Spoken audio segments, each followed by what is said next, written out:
Welcome to the Arnie Ball Show. This week we're talking with Coach Ball about volleyball terminology and Volleyball 101. But before we get into Volleyball 101, Coach, let's talk about last weekend, a long weekend. In more ways than one, actually, I guess. You have 3 matches in a row, 2 no-pressure matches with University of Wisconsin and then University of Buffalo on Sunday. Sandwiched in between those, you have Ohio State. How do we come out of that weekend physically and emotionally? We were pretty tired. Long weekend for the coaching staff, as well as the players, obviously. The next time that Greg decides to schedule 3 matches in a row, I'm going to take a gun to his head and see to it that indeed he doesn't have the opportunity to do that again. We were fairly pleased with our physical and mental outcome of the weekend. Certainly not pleased with the way we played on Friday. Team and I had a long discussion Friday night after our play. Hopefully they understood a little bit better of what I was wanting them to do in regards to their play and their attitude towards their play. Of course, we're very pleased with Saturday night and an Ohio State match and the nice crowd that we had. I think 1,400 and some plus fans. And we were able to win in 3, and certainly that match was a real key for us as far as the conference is concerned. And now we're going to have to go over there and play them at their place later on in April, and that'll be a war, I'm sure. The match on Sunday was the University of Buffalo, as you alluded to before, which is really a club team. And I did that as a favor to them, and so we would have an opportunity to play some of our other kids. I did play, I think, 15 players on Sunday. Total, it ended up being a 5-game match, and we were all there a lot longer than what we wanted to be. But yet it really was a good situation for our starters and the kids that play a lot, because I interchanged them in and out. But we got to the 5th game and I put them in, and of course the 5th game being a rally game gave us an opportunity to work on our rally game strategies in a position where there was some pressure, because we didn't want to lose to a club team. Even though it doesn't count our record, doesn't count our stats, you still don't want the University of Buffalo going home going, yeah, we beat number 6, number 8, whatever we were rated at that time, team in the country. Plus Quentin Spiegel, Larry Fulgeri, Jason Stang, those 3 kids are all from that area, and they certainly didn't want to lose to those kids either. So it really ended up being a good situation in that regard. Mentally, I think we're okay. We did not practice on Monday, so that gave us a chance to catch up a little bit on our schoolwork and just relax physically. Norman has a little bit of a pulled groin muscle. Other than that, we're healthy physically. The University of Wisconsin game itself, after the first game, the loss to University of Wisconsin-Milwaukee, the Wisconsin guys said as they walked by the scores table, you'd think we just won the NCAA. How does a team react to that kind of attitude towards them? I know a lot of the young kids have never had to worry about that, but some of the older kids on the team, Tom Junkie and son, Norm, Juan, who've been with the team now 4 years, they were the University of Wisconsin 4 years ago, and they take a game from somebody who's highly rated, they get real excited about it. Now the shoe's on the other foot. I mean, how do they feel about being that target that everybody's shooting for? I don't think our kids have totally realized the position that they're in. As you alluded to earlier, we were the University of Wisconsin-Milwaukee 4 or 5 years ago, and we were thoroughly excited and elated about beating Ball State a game or beating Penn State a game or just not getting blown out of the gym by Ohio State or USC or those kinds of teams. And so we did make University of Wisconsin-Milwaukee's season probably. At least I hope from our standpoint we made it their season. We certainly don't want to end up being in a position, at least at this stage in their development, of losing to those guys. I'm not sure that our kids really understand the position that we are in, because we've gotten there very quickly. We've talked about how the program has been 12 years old and the varsity program 10 years, and but yet we've really only risen to this status in the last 3 or 4 years. And the new kids don't know any different. Juan and those guys, Tom, are in a position not to quite understand either what it's like over a long term, a long haul, to be in a position like we are, like the Indiana basketball team is, for instance. That people are always shooting at you, always shooting at you, always shooting at you. And it's really difficult to motivate yourself week in and week out in regards to playing teams like the University of Wisconsin-Milwaukee, Tri-States, even the University of Buffalo, the club team, because it's just not a program that measures up to your expectations as a player. Fortunately, some of our young kids, who, as I said before, probably don't know any different, played pretty well on Friday night. We lost that first game to UMW, and I think we probably could have won it, but I chose to take Loy and put him on the bench next to me about halfway through because he was not mentally prepared to play that match, and he would admit that to you. And so I felt it was a good opportunity for me to take him and put him on the bench next to me and say, look, these are some things that you got to do, and you're not doing them. So we'll let somebody else play. And it also gave me an opportunity to show the rest of the players that indeed no one has a set position on this team, including Loy. So there were some positives there. The only negative to that situation was that I put Juan in, and Juan did a real nice job. Unfortunately, our hitters didn't do a very good job of keeping the ball in play, and therefore we ended up losing the game. As a coach, when you make those kind of moves, the one thing that you want to happen is for the players to rally around and win the game, and then you've really taught a lesson. Well, I think we still taught the lesson, but it would have been a better lesson if we would have indeed won the game with Juan running our team. And in all fairness to the kids, we've been at this since first part of January. We're now looking at first part of March here. So we've been at it, a month and a half or so. We've done a lot of traveling. We've played a lot of really strong competition. And we have to be real careful that the kids don't get burnt out. With the teams like the University of Wisconsin, Milwaukee, and Buffalo, especially Buffalo, club team, 400 people in the stands, they're sitting there, and a lot of the fans that have been with us for the duration are sitting there wondering, why Buffalo? Now, we've talked about you want to give Buffalo a chance to get started and to be able to play against quality players. What else did the team learn from that match other than the fact it was a chance for everybody to play? Did we get anything out of it? Well, I don't know how much the team learned. I think the coaching staff got a chance to learn some more things about some of our personnel that, under normal circumstances, we don't get a chance to learn. I felt that we were able to assess where some of our younger players who don't get to play a lot fit in, whether they fit into the future of the program or they don't, whether they contribute immediately or they are going to be down the road somewhere or another. And because it was a match situation, and those kids never get to play in a match situation. And I think all those things are positive from our standpoint. It's like the olden days when we used to play in USVBA tournaments. And we'd play in those tournaments, first of all, because we had open dates, and second of all, because we just needed to play. And we needed to play against good people, but you needed to play against good people and allow your other players who don't get to play all the time an opportunity to show what they can do without having to just play against the first team and practice all the time. So it's very beneficial for the coaching staff for us to have those kinds of opportunities to see those kids play. And Buffalo's a pretty good team.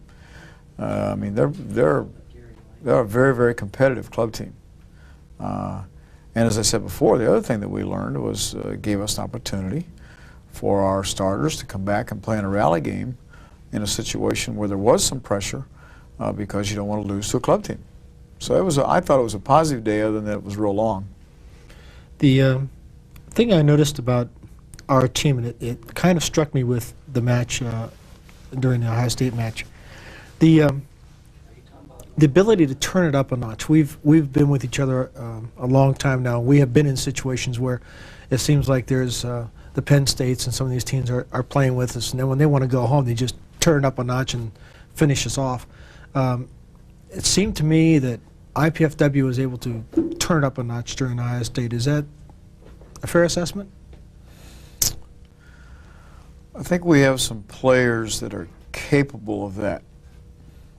I, as a coach, don't like that. But no coaches like that. But certainly I think we have some kids who are very capable of making that happen. Norman is a player like that. Raul is also a player like that, even though he's much more steady now than what he was 2 years ago or even last year in regards to playing at a fairly high intensity level. Tom Junkie is a player that's capable of that. Loy is very, very capable of that, and I don't like that at all, but sometimes you have to learn to like things that you don't like. But in all fairness, once again, to the team, you know, you're able to turn things up when things are going well. And when you get on a roll, you're able to turn things up. When you play in front of a big crowd, you're able to turn things up. I mean, there are a lot of things on the outside environment which indeed make that happen sometimes. It's not necessarily a planned thing, it just happens. You and I both know that when somebody makes a great dig, Ohio State match, for instance, in the third game, I mean, Norman and Raul both made unbelievably athletic defensive plays. Great plays. And it just turned us around, just turned our attitude around, turned the momentum around, turned the crowd around. You know, when those things happen, then you get on a roll, and once you roll, you play at a higher level. And if that's called turning it up, then you turn it up. But I think that there are significant happenings within an athletic event, not just necessarily volleyball. I mean, I watch a lot of basketball, and I see the same thing happen in basketball. I see the same thing happen in football. I think the same thing happens in life, that there are significant events that take place that crank you up. And when you get cranked up, then you just move it up a notch. And certain individuals have that ability to do that. I said Norman certainly does. I think Lloyd does. Unfortunately, we need to have those emotional levels and those competitive levels play at a little higher level a little more often, so we don't have to crank it up quite as often.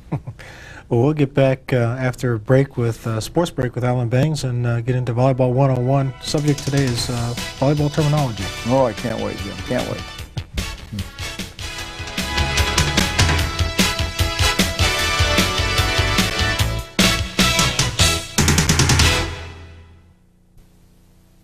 IPFW presents World Class Volleyball Competition Tuesday night, March 17th at the Memorial Coliseum as the number 3 ranked U.S. men's national team battles the number 1 ranked Cuban nationals. Smashing serves, punishing slams, diving digs. You won't have to go to Barcelona to see this gold medal match. Catch the high-flying action of international volleyball as the U.S. men take on the Cubans March 17th at the Memorial Coliseum. Tickets start at $6, available at Ticketmaster and the Coliseum. Proceeds going to the Hilliard Gates Scholarship Fund. Here's a Channel 6 Sports Minute. I'm Alan Bangs. The men's volleyball team opened the Midwest Intercollegiate Volleyball Association season last week with a pair of home victories. On Friday night, the Volleydons rallied from a first-game loss to defeat Wisconsin-Milwaukee 14-16, 15-5, 15-8, and 15-6. Junior Raul Papaleo led the Volleydons with 16 kills. Sophomore Norman Almodovar added 15 kills. Saturday, the Dons had a look at Ohio State University. Papaleo and Almodovar again led the Dons with 15 kills apiece in a 15-9, 15-11, 15-12 IPFW win. Sophomore Loy Ball surpassed the 1,000 assist mark for the season in Saturday's match against Ohio State. He has averaged 15.4 assists per game through 65 games this season. This Saturday, IPFW will again see Wisconsin-Milwaukee, although this week they'll have to travel to Milwaukee for the match. Despite last weekend's 122-93 loss to Ashland University, the IPFW men's basketball team remains on pace to record its most successful Great Lakes Valley Conference campaign ever. In 7 years of competition in the GLVC, they have never finished any higher than third and have never won more than 10 conference games. Currently, Andy Piazza's Mastodons are tied for third place, and they have 9 victories with 4 games left to play.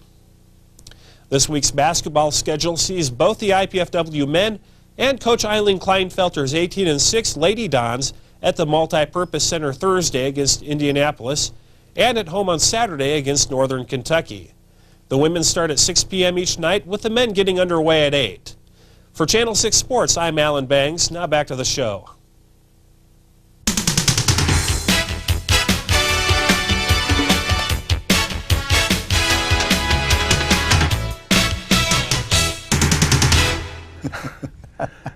Today's topic of Volleyball 101 is terminology, Coach. A lot of times we as coaches or the people that are close to the game use terminology and our discussions that may or may not be readily understood by the general or viewing public or maybe even new people into the sport. One of the terms that we were asked to define this week for our viewers was the term opposite. What is an opposite? Oh, it's someone that has to sit clear down on the bench opposite me because I don't want to talk to them. I don't like to be part of them. I don't want to ever see them again, or they have to go over and sit in the stands opposite our bench so we can watch and keep an eye on them. That's as best I can tell you. It's the player that plays opposite the setter. Okay. Some people call it the technique player. We chose the opposite because it's fairly simple for me to understand and the players to understand. But it really is the individual who, in our case, Craig Collins, or Quentin Spiegel plays there part of the time for us, Larry Fulgeri, all three of those kids played opposite for us. And they play opposite the setter, and they're the player that hits out of the back row primarily the majority of the time, and also the player that has to handle the ball if Lloyd plays defense or digs the ball or our setter digs the ball, and also the player that hits a lot of combinations. And by that we mean real quick movements off of our quick attacker, so that it ends up being a piston type thing, so the quick attack goes up and the combination attacker comes around or goes behind and hits another real quick set on the left or the right of the middle hitter. So it's just a terminology that's used as the player that plays opposite the setter. Another term that we would like to have defined for our fans this week is the term swing hitter, and that's a relatively new terminology, a new term for a player on the court. Tell us a little bit about maybe its development and who on our team is this swing hitter. Well, that's the player on our team who's the swingingest, I guess. I mean, I don't know. Actually, it is. We have a real great example of that. That terminology came from Bill Neville, who was the ex-men's national team coach, and Doug Beal, when those guys coached the 1984 Olympic team. That's where the terminology came from. It's attributed to two players on the team, both of whom pass and then what we call swing to the ball. So their movements are from the inside of the court to the outside. Traditionally, all outside hitters, or swing hitters as we're now calling them, movements have been from the outside to the in. Otherwise they swing, get way outside the court and take a hard angle inside. Since 1984, the movements have been changed to go from the inside of the court to the out. And they have the opportunity to swing or to move from antenna to antenna depending upon where supposedly where the weaknesses are at in the blocking schemes of the defensive team. And so the terminology became a swing hitter, where they swing from left to right or right to left depending on where they're passing from, in regards to where the setter wants them to move and where the coaches determine the offense should be attacking the defense. Also allows for some audible type movement, just like a football quarterback would audible at the line of scrimmage. The swing hitter can pass the ball and then look at where the blocking assignments have been chosen by the defensive team, and then change his movement patterns after the setter's called him, but change his movement patterns where they might have adjusted their defense. So he can actually audibilize and change the direction of his movement to a weaker blocker. And that's how the thing all came about, and that's the reason we use swing hitter. It's nothing more than an outside hitter. In the old terminology, we used outside hitter. It's now called swing hitter, only because there's a lot more movement in the game today than what there was 8 years ago. So the swing hitter as a position then is a U.S. phenomenon. It's something that Neville and Doug Beal developed? Something that originated in this country, and it's something now that everybody uses, even though there are many, many different variations of the swing, what's called the swing offense. And that's the reason the swing hitter came about. Some people pass with 3, some people still pass with 4 and still swing their outside hitters. It just depends on your personnel and how good they are in handling the ball. But it was a terminology that was originated here in this country in 1984 for that team, that national team. Great. We will get back to some more volleyball terminology next week when we're going to be talking about offensive sets and the numbering system and things like that, so that when we talk about it during the game telecast, people understand what the different types of sets are. But I want to get back to a little bit about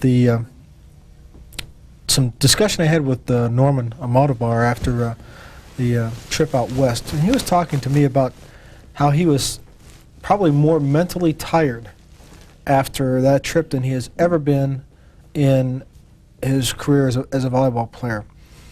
what type of pressure is brought to bear on these athletes at that level that they were so mentally tired after a series of 6 matches? Kids today are spoiled. How's that? Huh? They're just spoiled.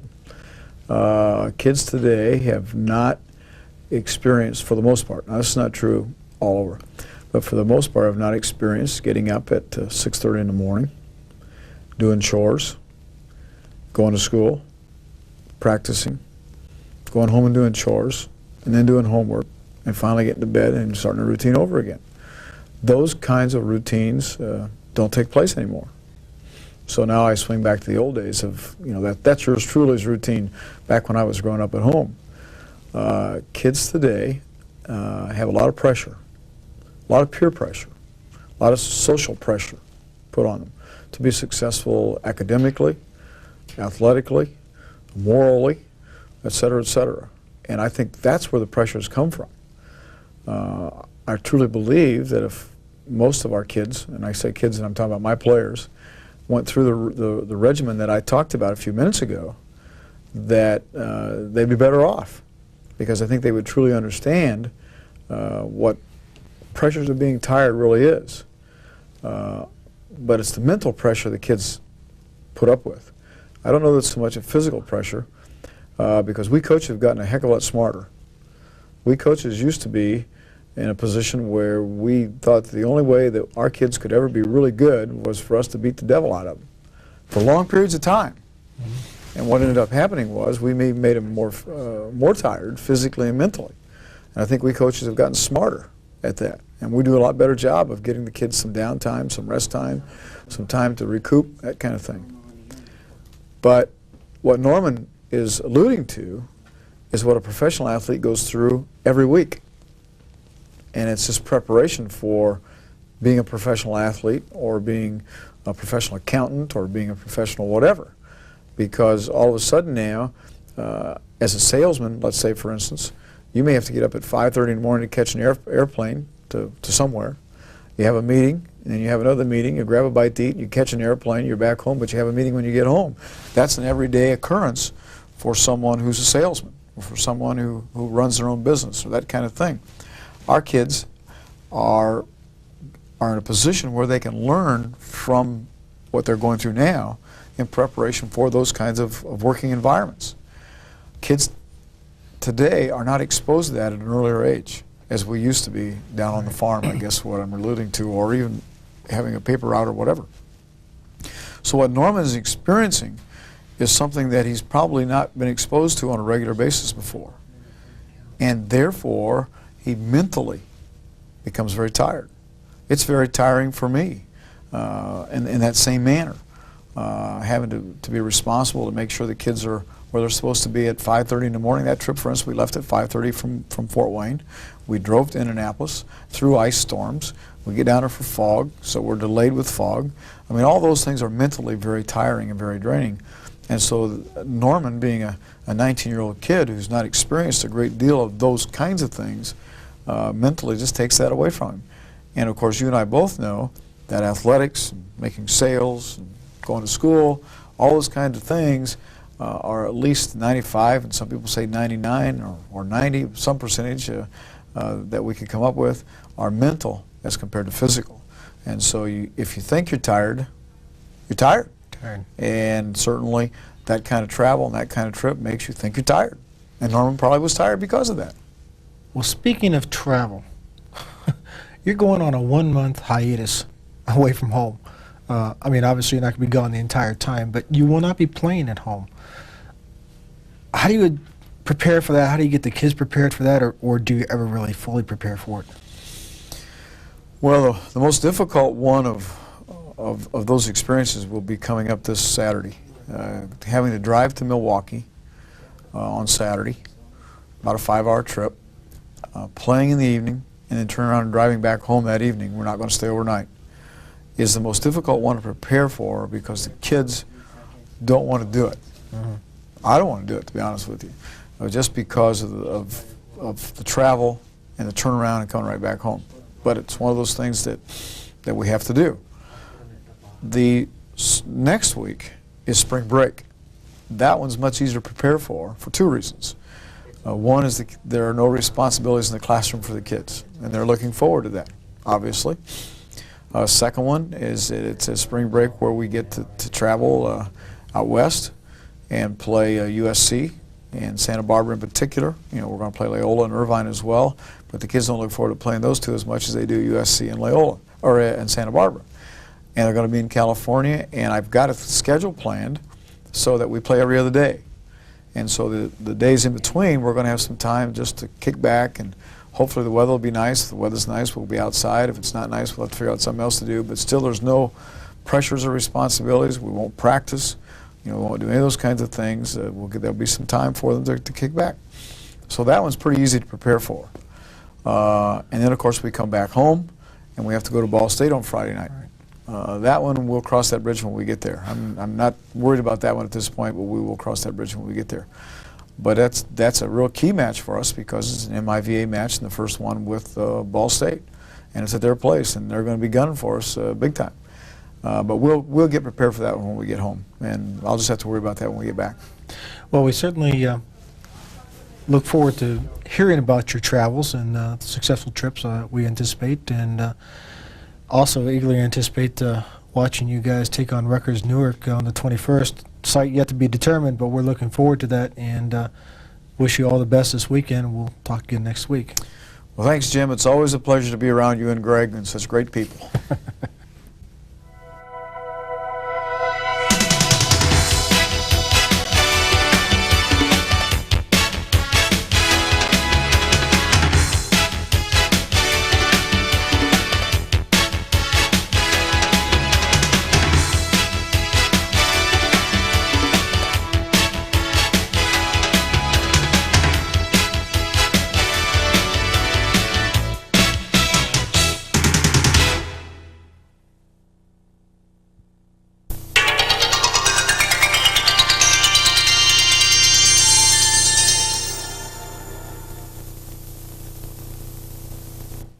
IPFW presents World Class Volleyball Competition Tuesday night, March 17th at the Memorial Coliseum as the #3 ranked U.S. men's national team battles the #1 ranked Cuban nationals. Smashing serves, punishing slams, diving digs. You won't have to go to Barcelona to see this gold medal match. Catch the high-flying action of international volleyball as the U.S. men take on the Cubans March 17th at the Memorial Coliseum. Tickets start at $6, available at Ticketmaster and the Coliseum. Proceeds going to the Hilliard Gates Scholarship Fund.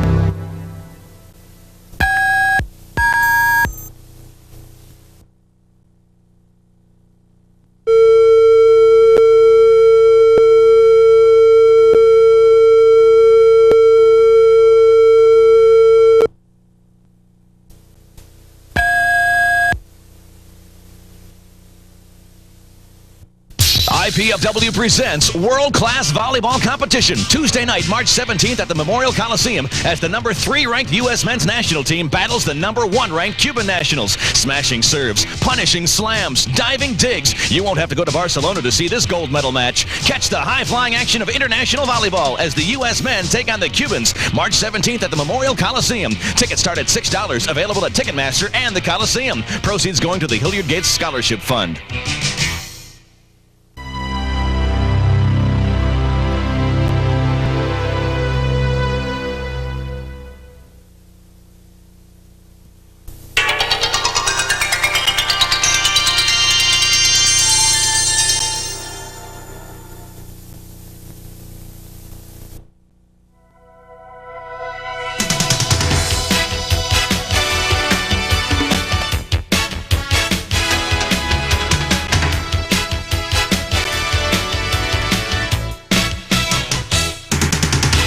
Welcome to the Arnie Ball Show.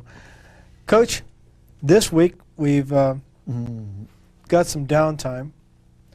Last couple of weeks we've had some relatively easy matches, at least as far as the competition in the Midwest is concerned. The last two games at Tri-State, we beat them 3-0. Went up to Wisconsin, Milwaukee, beat them 3-0. The teams came out of that, I guess, feeling pretty good. On paper, it looked like we did just about everything we wanted to do, especially with the way the hitting percentages and things came back. So on paper, I'm saying, hey, we did a really nice job.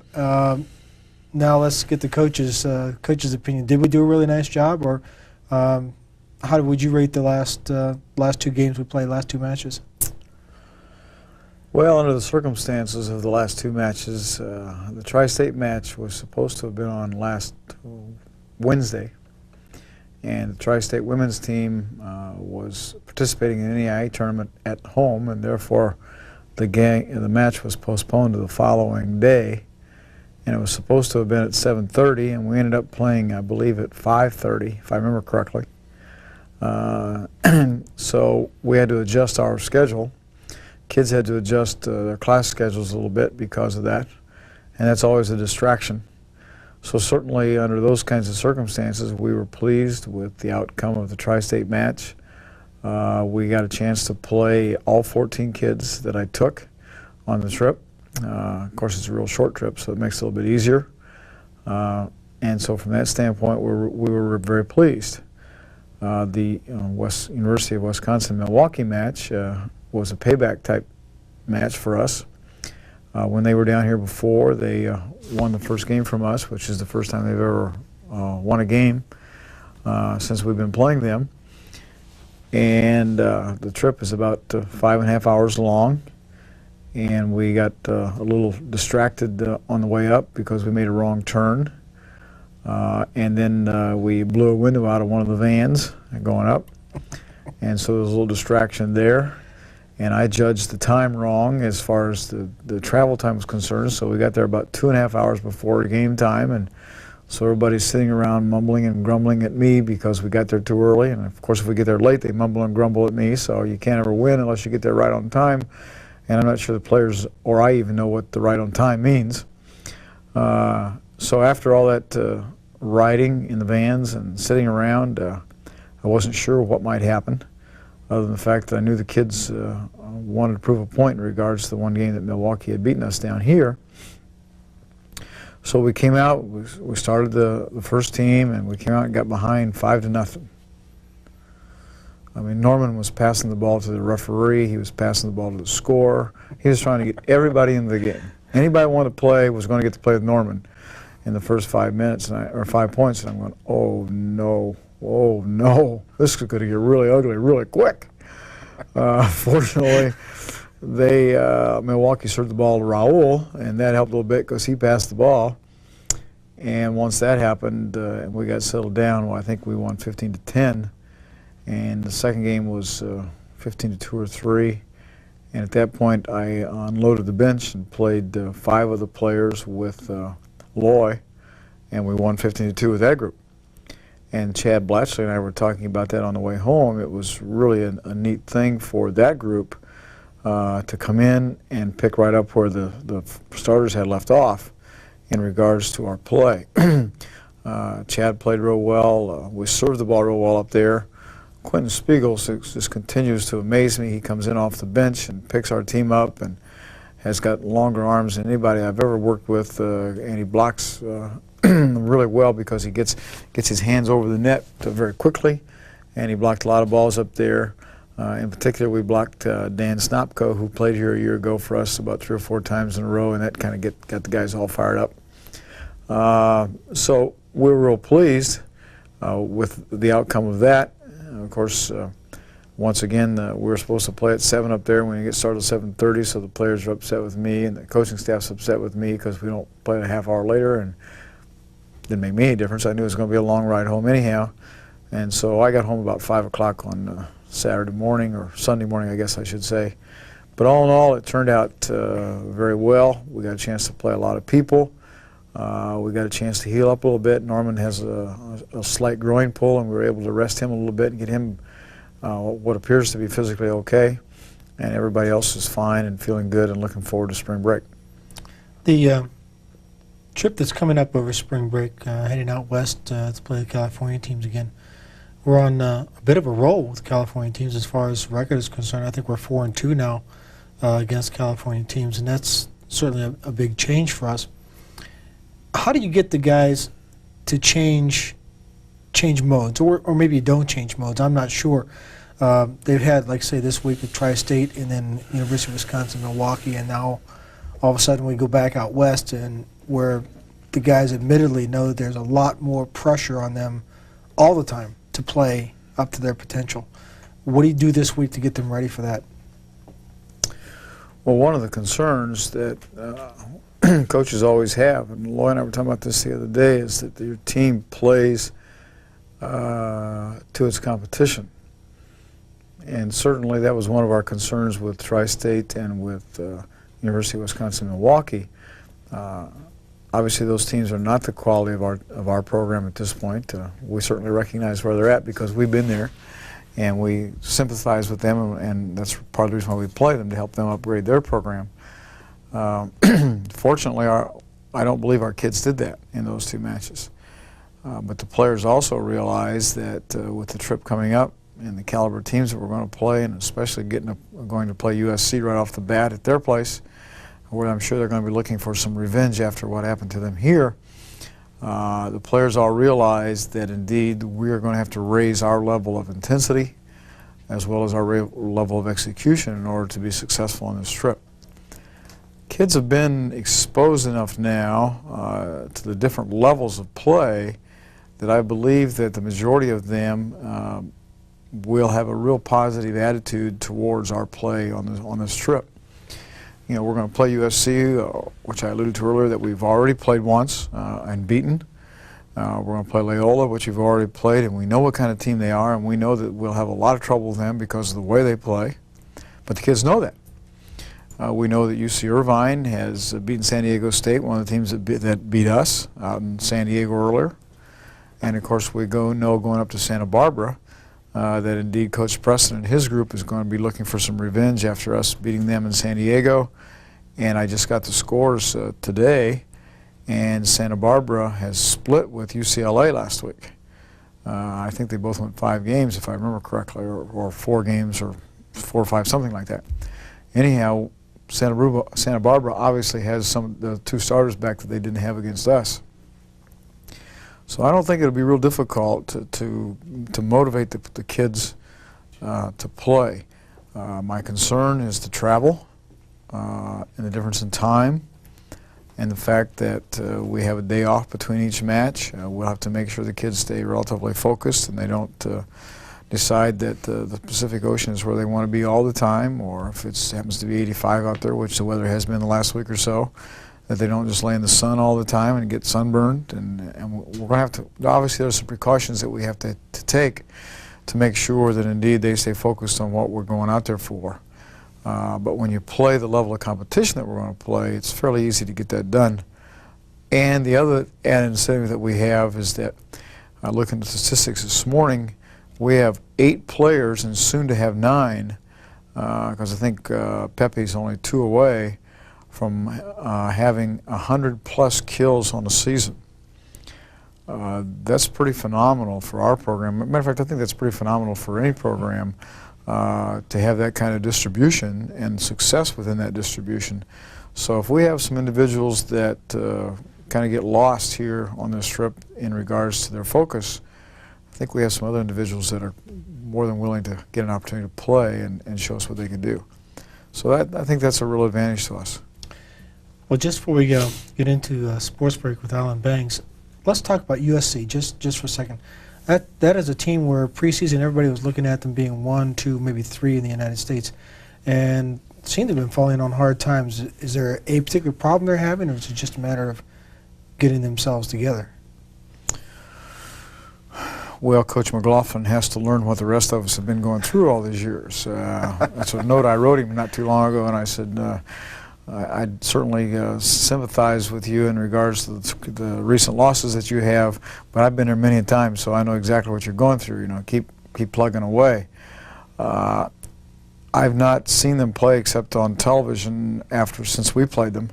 I did see them play Stanford up at Stanford on ESPN, and it looks like they're still having the same kind of problems they had here.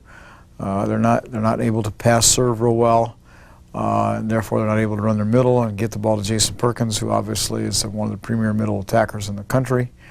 Mulholland boy is still bangs the ball real well on the outside, but he's having trouble passing the ball.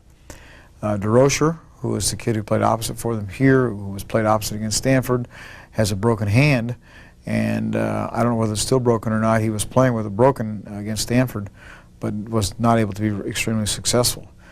It's just a matter of youth. I mean, they got a lot of young kids, and when you play against the competition they play against with those young kids, you're going to take some lumps. And so he's, I mean, they're taking some, but they're going to get better and better and better. And by the end of the year, I think they'll be a real nice team.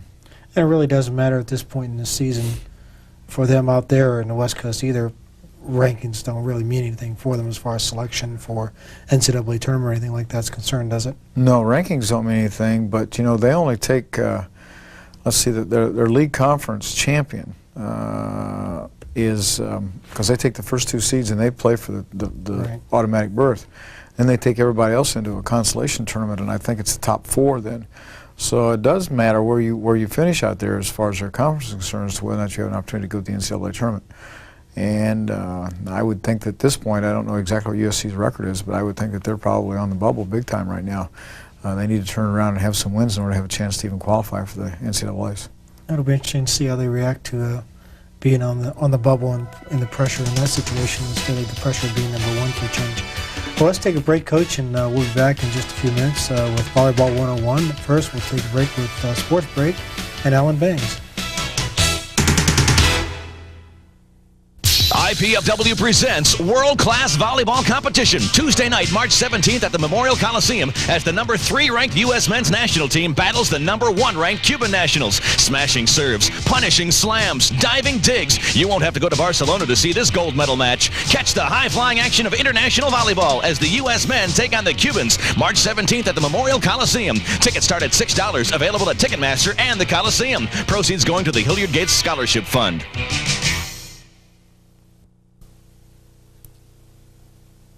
Here's a Channel 6 Sports Minute. I'm Alan Banks.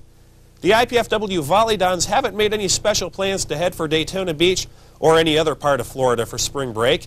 They'll all be together for a big California trip where they'll have matches with 4 top 20 opponents, including #5 USC. Next week, the 8th-ranked 14-5 Volleydons also have matches against Loyola Marymount, UC Irvine, and UC Santa Barbara. The IPFW men's basketball team improved its postseason hopes with a pair of conference wins last Thursday. Last Thursday, the Dons defeated the University of Indianapolis 117-85. On Saturday, IPFW beat Northern Kentucky University 100-83. In order to have a good chance of postseason play, the Dons first have to beat Lewis on Thursday and then get a win at Kentucky Wesleyan on Saturday. The Dons are currently tied for second in the Great Lakes Valley Conference with Kentucky Wesleyan. Should first place Ashland U lose and IPFW win both of their games, the Mastodons would find themselves in a first place tie. Although Ashland defeated IPFW twice this season, a strong finish would make the Dons hard to ignore by the tournament committee. Coach Andy Piazza will be anxiously waiting by the phone on Sunday. That's when the pairings will come out. The Lady Dons basketball team find themselves in much the same predicament. They are currently 3rd in the GLVC. A pair of wins this week paired with a Northern Kentucky loss would put the 14-4 Lady Dons in 2nd place behind St. Joseph's. Again, a strong finish might catch the eyes of the tournament committee. The Lady Dons will also have a shot at St. Joseph's on Saturday with a game Thursday at Lewis. Last week, the Lady Dons scored home victories against Indianapolis and Northern Kentucky. For Channel 6 Sports, I'm Alan Bangs. Now back to the show.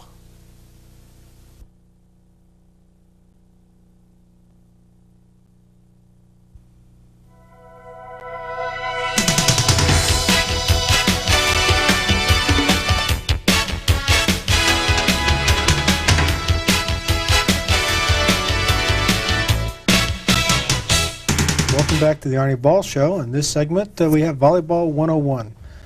Coach, continuing with the terminology. Last week we were talking about some specialized hitting and terminology that's associated with that. This week I want to talk a little bit about offensive sets. On some of the broadcasts and so forth, we're talking about things like a one ball. What is a one ball? Jim, before we get into that discussion, I'd like to ask Greg if it's possible for me to get tenure for how many of these classes I have to teach before I get tenure. So, Greg, if you'll answer that question for me next time we do this show, I'd appreciate it very much.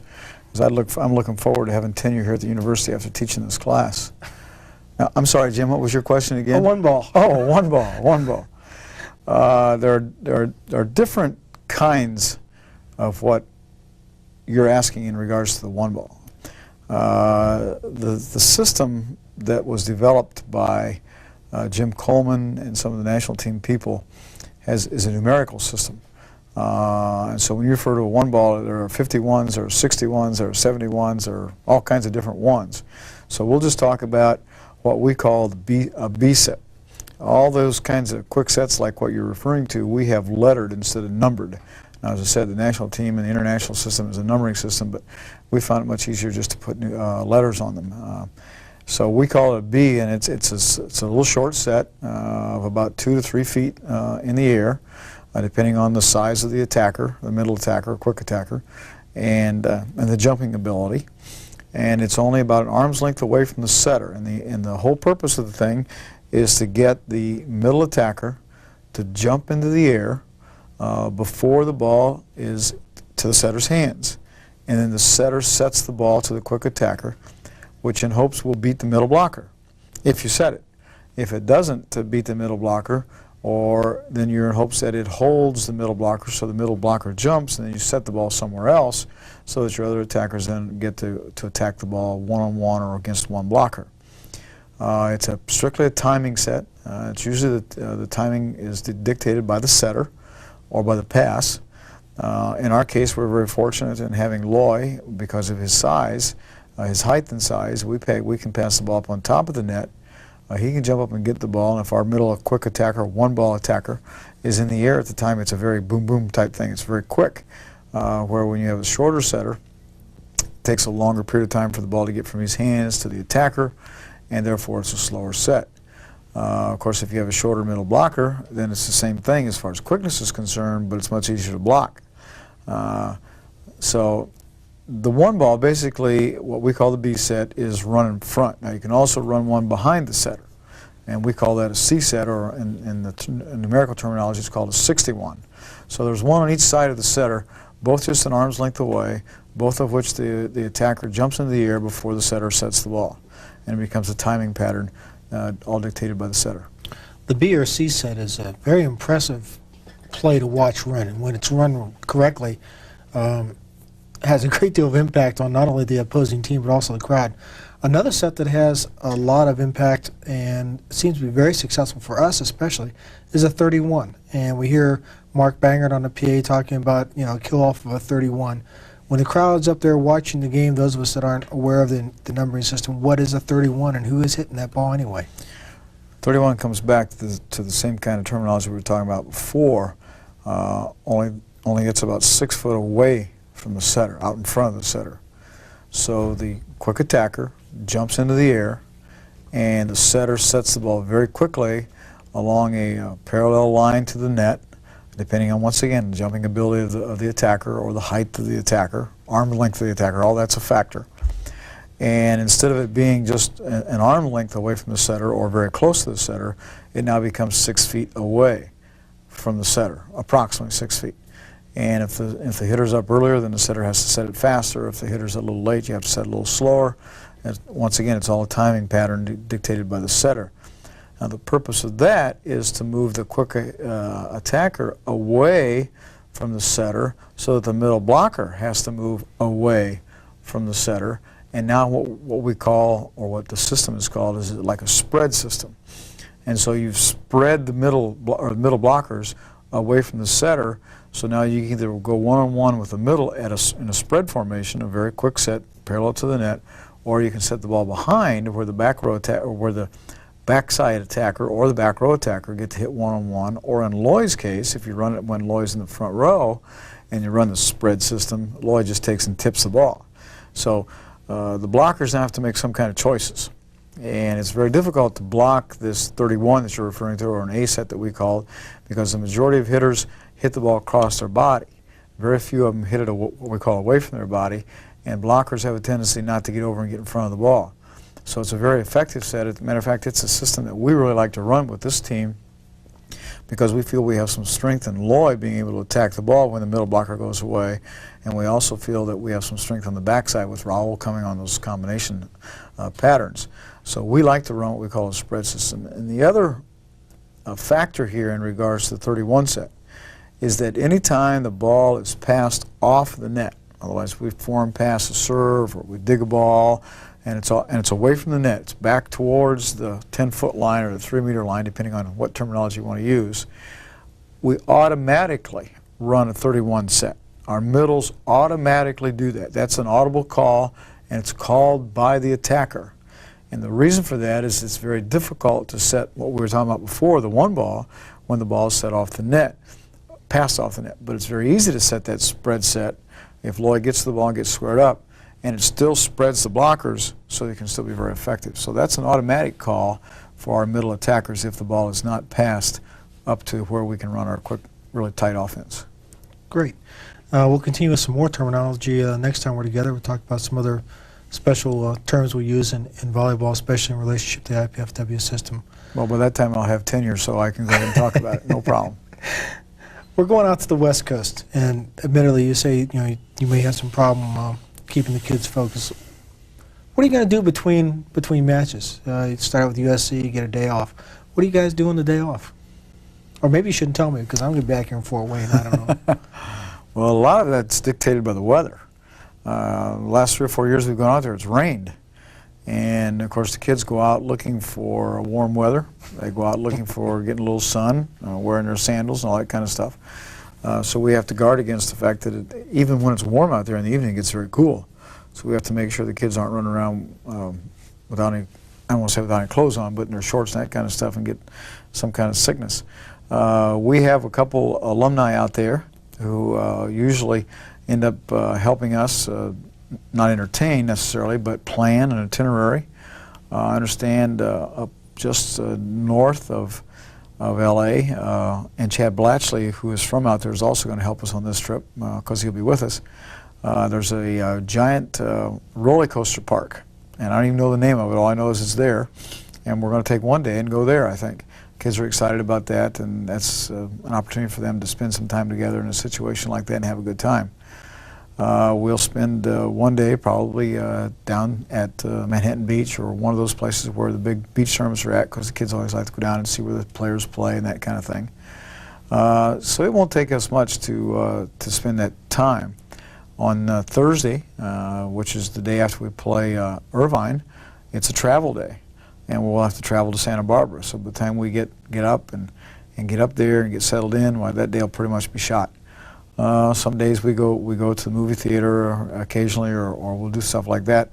But when we go to California, we like to be outside if at all possible, as much as possible, if the weather is decent. Because sometimes it's not. Yeah, we talk about going to Manhattan Beach. Do you allow your guys to play on the sand, any sandball weather out there, or is it strictly business? They'll stay with the hardwood. Oh, it kind of depends. Once again, it depends a little bit on the weather.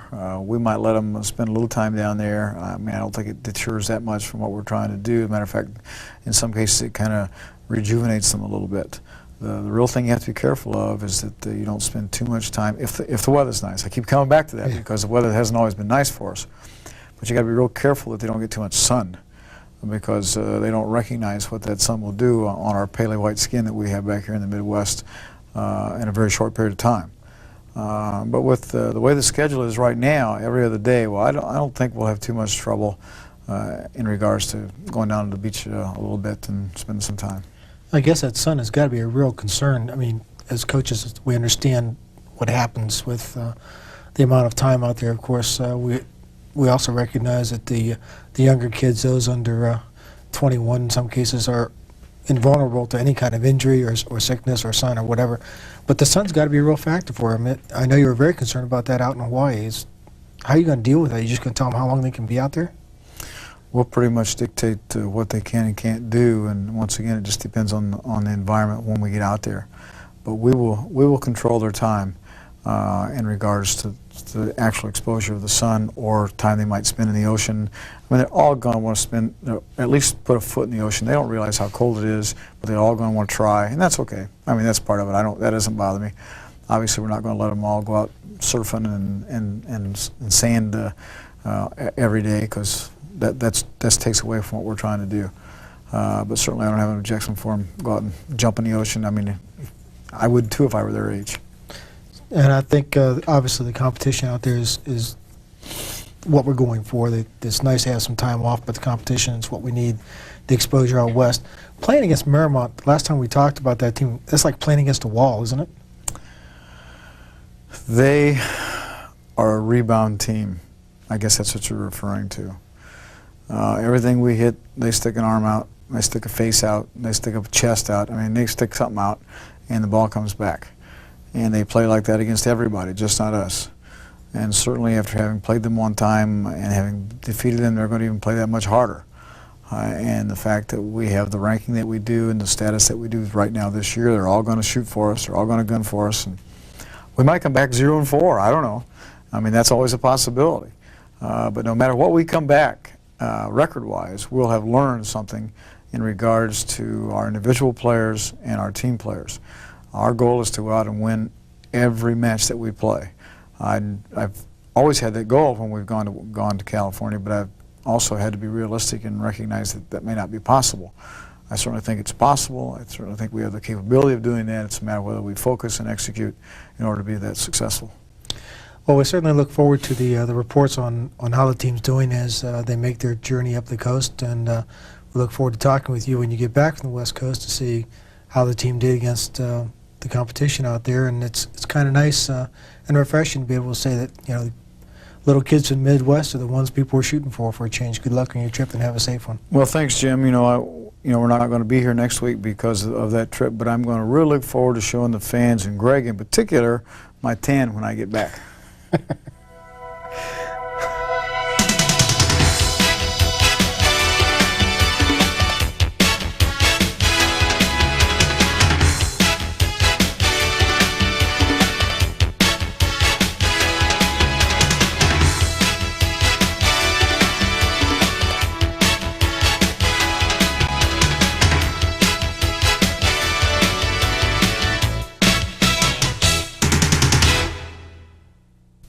IPFW presents World Class Volleyball Competition Tuesday night, March 17th at the Memorial Coliseum as the number 3 ranked U.S. men's national team battles the number 1 ranked Cuban nationals. Smashing serves, punishing slams, diving digs. You won't have to go to Barcelona to see this gold medal match. Catch the high-flying action of international volleyball as the U.S. men take on the Cubans March 17th at the Memorial Coliseum. Tickets start at $6, available at Ticketmaster and the Coliseum. Proceeds going to the Hilliard Gates Scholarship Fund.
This week we're going to be talking with Coach Arnie Ball about his trip to the West Coast, and during our segment on Volleyball 101 we'll talk about one of Arnie's favorite subjects, blocking. Coach, with the way our flights have been going out of Fort Wayne for the last couple of trips out west, it's probably just as happy on your part that we're not going out west or anyplace else for for the Final Four, if we get lucky enough. We get to stay right here and drive down to Muncie. You want to tell us a little bit about your trip out west and how things started out, and we'll go from there. Well, it was very obvious, Jim, on our trip from the very beginning that Greg was in charge. Because it was mass chaos from the word go. From the 5:30 in the morning a.m. when we left, picked up the players, until we got to Los Angeles. Once we got to Los Angeles, the weather was overcast, no sun, so I knew Greg must have followed us there. We shipped him back home, by the way. We stuffed him in a duffel bag and we shipped him back home because we knew COD, I might add. We didn't care how he got there. Whoever wanted to pay the bill, it didn't make us any difference as long as we didn't have to, because we knew that's the only way the weather was going to be nice and the sun came out. Once we got rid of Greg, and we played fairly well. Unfortunately, the last day and a half, apparently he got back here and somebody discovered that he was here and shipped him back to us because we didn't play very well the last night. The trip is like it always is when we go out there over spring break. When we left, we did leave real early on Friday morning, and we had a flight delay in Chicago, fog. Getting into Chicago. Once we got into Chicago, the plane broke down, so we had to wait about 3 or 4 hours, and we finally got into L.A., and after that everything went okay, except the sun didn't shine for a couple of days, but after that it was great. And there were no incidents coming home except a half-hour delay getting back into Fort Wayne, which is the way things have been going. That was a piece of cake. That was easy. No problem. Let's talk a little bit about the USC match. I think that's the one match that a lot of the fans around here were very concerned about. They wanted to see, okay, we beat USC on our court, beat them in 3. Everybody in the whole world saying, fluke, can't happen. Wait till they go out west and they take on the big boys in their home turf. Well, you went out west, you took on the big boys in their home turf, and the result was essentially the same, beat them in 4. What about the match? Some of the highlights for us.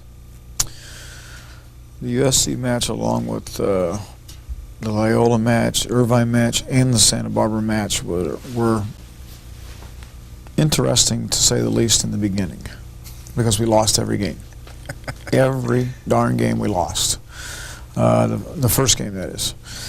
We just didn't seem to ever come out ready to play, to be focused to play, especially the passing part of our game. And I don't know why. When I figure that out, we'll try and teach the kids differently and go from there. The USC match was one that we had anticipated would be a real tough match, and it was. Obviously, it's on USC campus, which is a real trip in itself. If you've ever been to the USC campus, it's getting there. The day before, they had 2 shootings right outside the campus, and that kind of made us nervous to start with. However, once you get on the USC campus, it's very nice, and they're very hospitable, and they're wonderful, wonderful people. They were even hospitable enough this time to let us beat them, which was really nice on their part. And we didn't have to play in the small gym. We played in a much larger gym, a real nice facility. They did have the pep band, but we were able to move away from them so they couldn't blow that tuba in our ear like they did 2 years ago. And the first game we came out and just didn't pass the ball very well. Even though we were in a position to win the game, then towards the end we had trouble handling their serve, and we ended up losing. Games 2, 3, and 4 is just a turnaround. I mean, we handled the ball really well. We hit for a real good percentage, up in the 300s. Our middle attackers were in the 500s. Raul played extremely well the whole trip and did so against USC. Norman settled down and passed the ball really well, and we ran our offense, and we served them off the floor. Coach McLaughlin finally made some changes. He started a different lineup than what I anticipated, but he made some changes. It didn't make any difference. We just served the ball really well, transitioned the ball, and scored. And, you know, we spanked the rear ends games 2, 3, and 4. And we're real pleased. And I also believe, if I remember correctly, that we set a school record in blocking in that particular match. We blocked a lot of balls, and partly because we served well, and they become fairly predictable. They weren't able to get the ball to Jason Perkins, their All-American middle hitter. And when that happens, you're able to load up on their other people, and that's what we did. And we just touched and blocked a lot of balls. How much of an impact do you believe that first game loss and all the matches we played had to do with just getting acclimated and the mindset of playing volleyball, not practicing and then playing. It's just like, you say you weren't able to get them to focus. Is that something that they just have to learn to do, or is there any way that you can teach that to them? I don't know that it's so much all of our players as much as Norman and Raul, because the main focus or lack of focus was in our passing. Okay. Now that might mean that the other team served really well in the beginning, I don't know, but it really focuses around those two guys. I mean, I think everybody else is pretty well zeroed in and focused on being ready to play, and we just didn't pass the ball very well in each one of those games that we lost in the beginning. And when you don't do that, everything else, backslides. And we're such a side-out dependent team. Obviously, we're working on blocking, and what showed against USC, we're going to spend a lot of time on trying to dig and transition. But we depend a great deal on being able to side out, and when we don't pass, we struggle. And right now, teams are serving Norman 2 balls for every 1 that Raul gets. So Norman's position has become real key, and we knew that was going to happen, and it's going to continue to happen. So he's got to get himself ready to pass balls from the very beginning, or we have to find somebody else who can. And it's not a situation where you can flip-flop your passers, is it? I mean, it doesn't really. They're going to find Norman no matter where he is on the court. It's not as easy to say, well, we'll just switch he and Raul so that they'll serve Raul all the time. No, really the only solution to that kind of dilemma is to pull Norman out. Either replace him with someone else or hide him in the rotation. Well, if we try and hide him, we don't have anybody else who's right now in that group of individuals who would be a quality passer. So it's not a matter of switching, it's a matter of Norman getting the job done. Okay. Moving then from USC up to the match against Loyola Marymount, a team that admittedly you were concerned about going out to the West Coast because of their style of play. And they just don't play ball like everybody else does. They keep, like you say, throwing their arms out and everything comes back at you. Have a great deal of patience. A team like that can give our offensive team a real headache. How do we do against them? And we beat them in 4. So evidently we played better than we did against them in the ASICS tournament. They didn't play as well. And we lost the first game. We had 9 serving errors and 8 net errors. 17 unforced errors just in serving and netting alone in the first game. I don't know whether it's because we were getting sucked into the net or we weren't focused or the umpire had something in for us or whatever. Actually, we were in the net, so they were good calls. That was really the problem. After we got through the first game and quit making all those enforced errors, we really controlled the match a great deal. They tried, and after winning the first game, they were all hyped up and excited, but it really wasn't anything they had done. It was just something that we had given them. And so once we got through that hurdle, they really didn't play as well as what they played down in San Diego. And we were able to control the game with our side out, and we started blocking some balls and turning some balls, and we served the ball very well. We were ahead 14-1 in the 4th game before they scored a couple points, I think. So it really wasn't a matter of how great they played this time. As a matter of fact, I didn't think they played as well. It was a matter of how poorly we came out and played in the beginning. Once we got past that, then it was pretty much we were in control. So we start out at USC, and we really can't pass very well. We go to Marymount, and then the problem is in serving and net play. And hanging in the net. And so your hair is turning a little more gray as we head towards UC Irvine. I'm wondering which problem is going to show up this time. Again, beat Irvine in 4. What about the Anteaters? They have 2 kids who are really good players. They have a kid, a big left-handed kid that can really spank the ball, a kid named Quinn. And we knew he was going to be trouble for us. Fortunately for us, we were able to match Norman and Loy up against him and able to control him somewhat. But they're probably even more of a tenacious type team than Marymount is, because not only do they play that kind of defense, backcourt defense, but they also have some sticks on offense. And I was real concerned about them after having beaten Loyola. We went over there, and we really were in control of the first game. And then at 14-12, 13-10, something like that, we just kind of lost our concentration again, and all of a sudden the balls were going all kinds of different directions. We made 2 or 3 really unforced errors. Norman got blocked once, made an overpass, and they stuck the ball. And next thing you know, we lost. After that, once again, we came back. We played real smooth, real solid the rest of the time. Our side-out game was real good. We blocked and dug a lot of balls. Craig hit well out of the back row. I thought Loy had as good a setting match as I've seen him have in distribution and his tipping and that kind of thing. I believe in that match we had 6 guys in double figures offensively. I mean, that's pretty amazing. You just doesn't ever hardly happen that way. So that part was really good. I thought we played hard. There were some adverse conditions. They didn't have a scoreboard. The Lions people who were supposed to be there didn't show up, and there were just some other problems that kind of lent itself to us not being ready to play. But the kids overcome that and did a nice job. So we're pleased with that win. Well, that's a team that's what I think the last ratings I saw, they were 4-10. So it's very difficult to tell how good a team can be if you just look at their records. I'm very impressed with the fact that we were able to still go out there and take those 3 teams on and be able to handle things we haven't been able to do previously. We'll come back and finish up with our road trip discussions and do some volleyball one-on-one. And right now we'll take a moment and have a sports break with Alan Banks.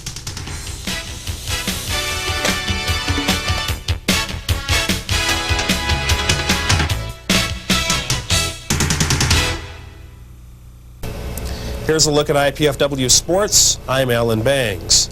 Tonight we're in Channel 6 Master Control. In a minute, a look at the IPFW-sponsored USA-Cuba volleyball match, but first we'll go over some other results. The IPFW women's basketball team bowed out of the first round of the Division II NCAA tournament with an 82-67 loss to Washburn University. The Lady Dons finished the year with a 22-7 record. The men's volleyball team came back from their annual California trip with a winning record. They went 3-1 on the trip. That's the best the Volley Dons have ever done in California. The Volley Dons' only loss came late last week against 11th-ranked Cal State Santa Barbara. Cal State scored 14 aces en route to a 16-14, 12-15, 15-6, 15-12 victory. IPFW will seek revenge on March 28th when they will meet Cal State Santa Barbara again here in Fort Wayne. Arnie Ball's 17-6 Volley Dons are back in action this Friday at Ball State. This Tuesday's USA-Cuba volleyball match was more than just entertaining sports for Fort Wayne and the surrounding community. It helped raise money for IPFW scholarship funds also. Here's a look at how the event went.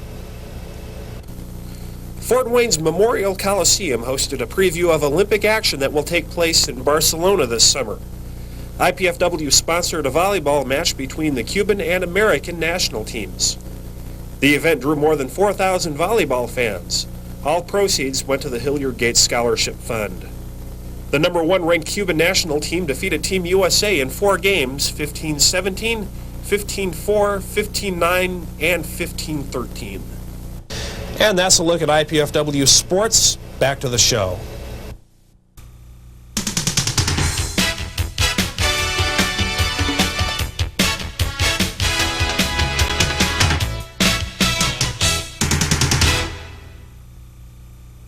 Ball Show with Coach Arnie Ball. Coach, this week's subject for Volleyball 101 is one of your favorite subjects, one of the things that your team takes most pride in, blocking. We're going to divide this particular question up into 2 parts. What do you look for in a good block, technically, and then what do you look for in a good blocker, physically? So let's start first with the technical aspects of a block. A good block, first of all, starts off with an individual who has real strong hands, strong upper body, and is able to penetrate the net quickly, which means an individual, first of all, has to be able to read the situation, to see exactly what's going to take place, or hopefully anticipate what's going to take place on the other side of the net, and anticipate where the ball is going to be set so they can get to that position from antenna to antenna. So that they can indeed get in front of the attacker, the person who's going to come to spike the ball, in the angle of that attack, whether it be from an outside-in approach or a straight-ahead approach or an inside-out approach. And once you do that, then the real secret to being a good blocker is being able to get your hands over the net quickly in a real strong fashion. Your hands need to be strong. They can't be real soft. And getting them over the net as quickly as possible, because then once you do that, you cut the angles down that the attacker can hit the ball unless they can hit it over the top of you. And if you are able to penetrate the plane of the net very quickly with strong hands, you can block a lot of balls, provided you get into the angle of attack where most hitters predominantly will attack the ball. Biggest error we have in blocking then, when a blocker goes up, seems to be making a penetration, the ball still goes down in front of him. What's his problem? Well, when the ball goes down in front of you, that just means that you haven't sealed the net or penetrate, like I talked about before. Penetration means as soon as your hands raise above the net, and middle blockers should have their hands above the net to start with, but as soon as your hand's there and as soon as you initiate your jump, your hands immediately cross over the net. And when they do, then your forearms barely skim the top of the net or barely touch the top of the net. Obviously, you can't touch it, that's a violation, but you're as close as you can. Therefore, there's no space to allow the ball to go down between you and your arms. That's the reason I talked about you have to have strong hands and strong upper body, because if the force of the ball is attacked so that it drives your arms back and the ball falls down in between you and the net, then you've not penetrated or stayed strong at the net in order to block the ball. IPFW this year has got a really good blocking team. Seem to do a lot of things well. They seem to read well. Seem to position themselves well most of the time. The impression of the novice in the stands is if you want to be a good blocker, you've got to be in the men's game 6'3", 6'4", 6'5". Make it real easy if you're in the women's game. They like those people that are 5'11" and above. What physically do we look for in a good blocker? And obviously height is an advantage, but is it the main factor? Well, first of all, that's a real misconception on individuals' parts. Shorter people can be very good blockers. The majority of individuals who are attackers have the same mentality. Everybody wants to hit the ball straight down, so they end up pulling the ball down, and you'll find that 90% of all spikes only clear the net about half a foot. And now, a really good attacker, an experienced attacker at international level will hit the ball real high, and then it becomes a different problem for the blocker. So the shorter people, Raul Papaleo, for instance, is a real good blocker because he's very quick, he's got strong hands, he gets over quickly, even though he's only about 6 foot tall. Now we have the extreme. Loy's a pretty good blocker, but he's at 6'8", and he can get his hands over as well. But we have a problem with Loy. We had the same problem with Ted Owen here 3 or 4 years ago. These guys all want to jump as high as they can jump every time on the block, and therefore the ball passes underneath them, passes underneath their elbows, or hits off their elbows instead of blocking. You block balls with your hands, not with your elbows and your forearms. And so there's sometimes a distraction or a disservice to the blocker for being tall, because it hinders them of really getting over the net quickly and blocking balls that only pass them over the net this far. So everybody can be a good blocker. Timing becomes significant. Blocking is the most difficult skill there is in volleyball because it's strictly a timing factor, and someone else is controlling the ball and not you. And you know, and the ball's set off the net, it's set close to the net, it's set inside, it's set outside, and all those things you have to adjust to. And then the attacker still at the last moment can cut the ball away from, or cut it across their body, tip the ball, roll the ball, do all kinds of things. So blocking is the most negative skill we have, but yet it's the second quickest way to score points. So obviously you spend a lot of time on it.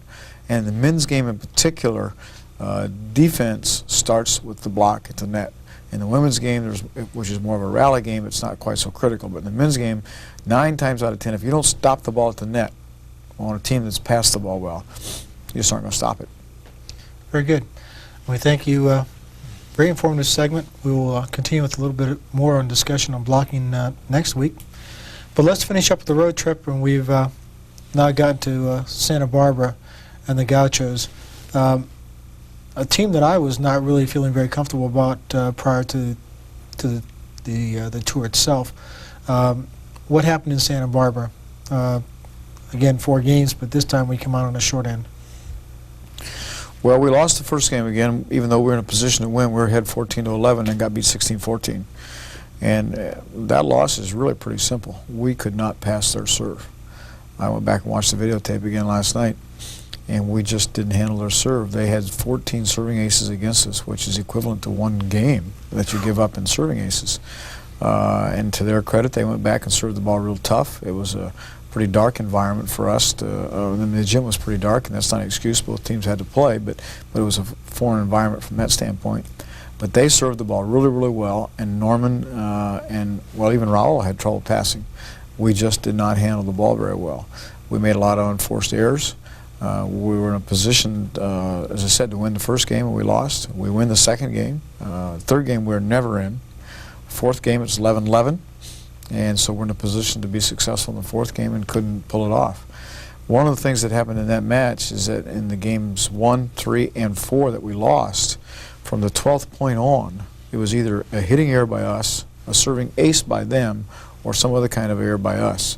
So it wasn't necessarily other than their serving aces, and I don't consider that necessarily to be a positive for them. It's a negative for us because we couldn't receive. From 12 on, in all those 3 games that we lost, we were unable to execute, and obviously that creates problems. Fatigue a factor, mental or physical? Nah, I don't. It's a mental thing. I don't think fatigue had a thing to do with it. I mean, we were gone 9 days, but it was every other day when we played. Fatigue was not a factor. It was just our inability to be able to pass the ball.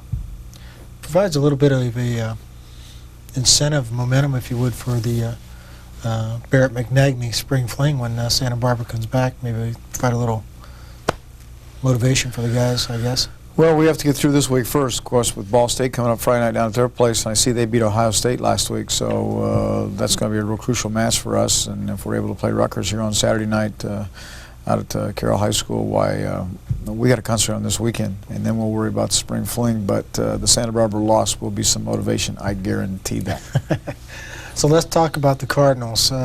Going down there Friday, somewhat of a breather as far as the week is concerned. A little bit more of a home environment. They get to sleep in their own beds for a change and get back in the practice routine, get back into class. As you say, Ball State beat Ohio State. So Ball State improving that much? Ohio State just kind of remaining status quo? I know you're concerned about Ball State. We always are. What's going on down in Muncie? See, I don't know what happened over at the game with Ohio State, other than it won 5 games. I do know that. But I don't know any particulars. I haven't been able to chance to talk to either one of the coaches yet.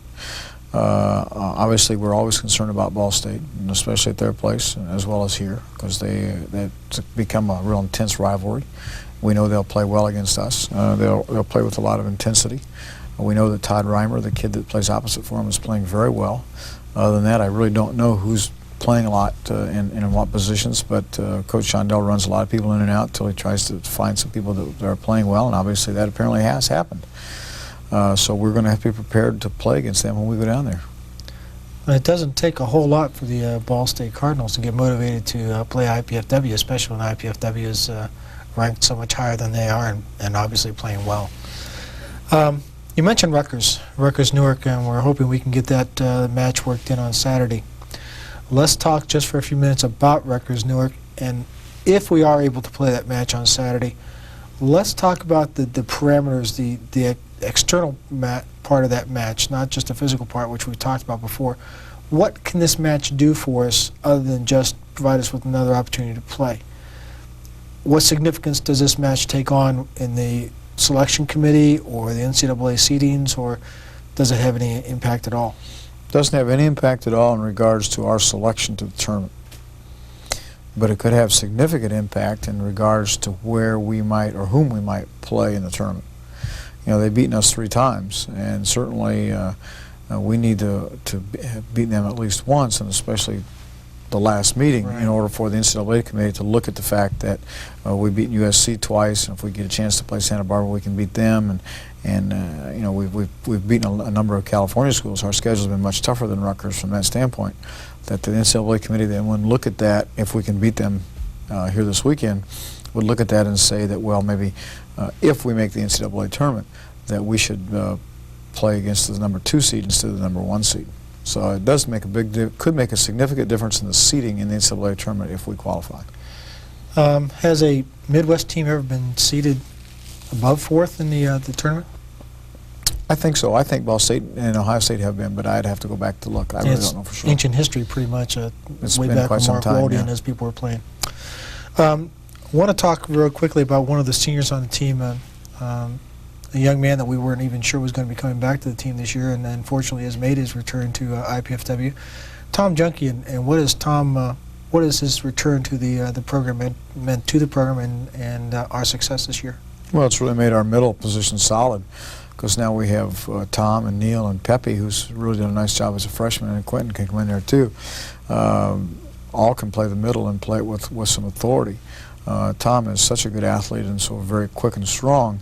And offensively, I mean, he's Lloyd's favorite target in the middle because he just is always up there and he never runs out of energy. He's so physically strong and such good physical condition that he can drive every time. And obviously with his experience, having been here 3 years previous, it adds some additional senior leadership, and I've never seen Tom play not only as well as he's playing right now, but with such a loose attitude and a casualness about that, and not be quite so intense as he has been in the past. Seems to be on the court, at least for the casual observer, again, much more relaxed this year than he has been in the past, and has taken on more of a leadership role. Pretty impressed with the way he's working out. We're going to save the last senior for the next time. We'll spend some time talking about Mike Steiner. But Coach, I want to thank you for being with us, and certainly welcome back to Fort Wayne, and good luck Friday, and hopefully we'll be able to watch you people playing again Saturday against Rutgers at Carroll High School. Well, we're looking forward to it. Thanks, Jim. Everybody have a great week. You too, Greg.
Welcome to the Arnie Ball Show.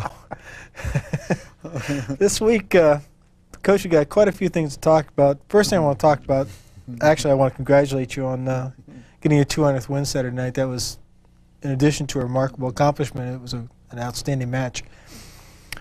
Let's talk just a little bit about the 200 victories, where we started and where we've ended up. I've been with you for approximately half of those, and I've seen a lot of changes within the program and things like this. What about the changes in coaching philosophy that you've undergone and noticed in your years here at IPFW and even prior to that? What has happened within the coaching ranks as far as definite changes in philosophies and ideas on coaching? Well, Jim, if I'd have known you were going to ask that question, we'd prepared Greg, because Greg has been here as long as I have been, and he's followed the program as long as I have, and he probably could answer that better than I, as an observer and someone who has certainly become very intelligent in coaching philosophy. I enjoy spending time with Greg because I learn more from him than I do from the players. So, Greg, I really apologize for the fact that we didn't prepare you to answer that question.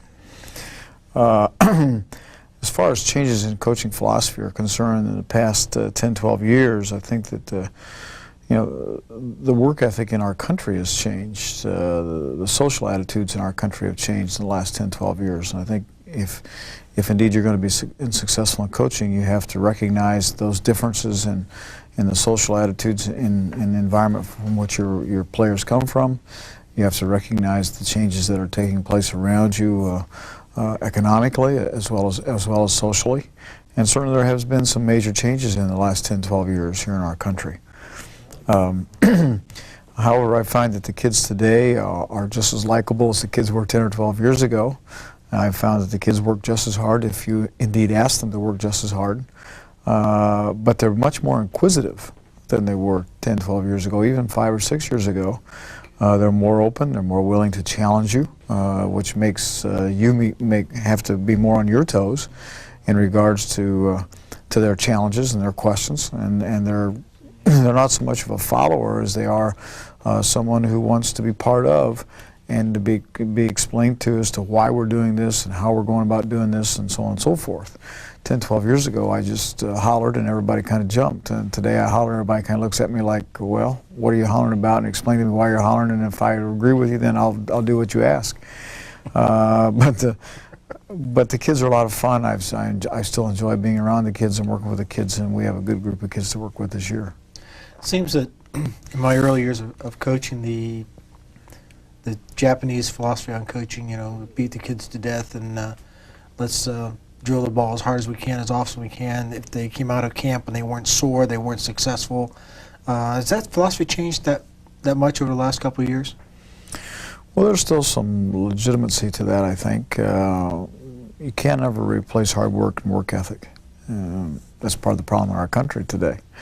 And I think athletics is a medium in which you can teach some of that. But certainly it has changed from the old days where you would envision the football coach grabbing a hold of the football player and shaking his head inside the helmet, or maybe not even have the helmet on and still shaking his head. And that's certainly changed in volleyball as well. Back 10, 12 years ago, when you and I were first getting started doing all these things, you're right in talking about the Japanese influence and where you constantly trained and you beat the kids and you train and you beat the kids and you really program them mentally and physically. And we have really changed in that regard. Certainly we don't expect any less from the kids, but we also understand that they're human beings and that they are kids, and that certainly they have certain needs that you have to meet, and certainly that you have to be real conscious of their physical abilities and their physical strengths. Because they're just kids, and they're college kids, or they're high school kids, or they're junior high kids, and they have school and they have other responsibilities. Where in the Japanese system, it's more of a regimen, and this is the only thing you have to do. So I think there's been some major changes in that light. What about the players you've noticed in the last 10, 12 years? Obviously, along with all the other athletes, are getting bigger and stronger and faster. And you've already mentioned that they like to ask questions. Why are we doing this? Any other changes you've found within the players that you've been recruiting, or the players you've had in your team, as opposed to the players that we had to draft 10 or 12 years ago? Well, the nice thing from men's volleyball and women's volleyball too is that there are more people playing, more kids playing, more junior programs. Therefore, the kids have come in with more experience, and that's kind of a double-edged sword. Sometimes they come in with so much experience that they know more, but they think they know more than what you do. So you have to take some time to program them. Indeed, they don't know more than you do. Subtly, I might add, at least in some situations. But certainly it's raised the level of play because we have better athletes playing today than we've ever had. We have more better athletes playing today than we've ever had. And therefore, the quality of play has risen as compared to when we started 10, 12 years ago. And the game itself. Major changes within the game. We go through rule changes every year, but is the game still the game? Is it still the purest? How much has the rally scoring affected the matches that you've seen over the last couple of years? I think one of the big changes that we've seen, or that at least I think I've seen, especially in the men's game, is the emphasis on power and quickness, and not so much the fast pace of the game. It used to be 8, 9, 10 years ago that we thought that we had to pass everything really fast and everything had to be just boom, boom, boom, real quick, and that's changed. We pass the ball higher today so that our quick hitters can get up and you don't make as many errors, that way. So that part of the game has changed somewhat. Now with the advent of the back row attacking and the setter being allowed to tip and attack the ball, we've seen an advocate of big setters, left-handed setters, that kind of thing, the big back row bangers. We've seen the evolution into this commit blocking, different blocking options, that kind of thing, but we really haven't seen much of a change in the personnel as such. Nor have we seen some really dramatic changes in the rules of the game, with the one exception, I think, and that's the double hit rule, where you're allowed to hit the ball twice on the first time in receiving the ball. And I think that's been a real good rule change. It's one the high school people need to take a real hard look at to make the game more fun for the players. So, I mean, there have been some changes, and I think they've all been positive. And you ask about rally scoring. I'd like to play rally scoring all the time. I think we need to do something to make the game more interesting for the fans. The true volleyball fan understands what a side out is, and they understand that the other team gets to serve once they side out.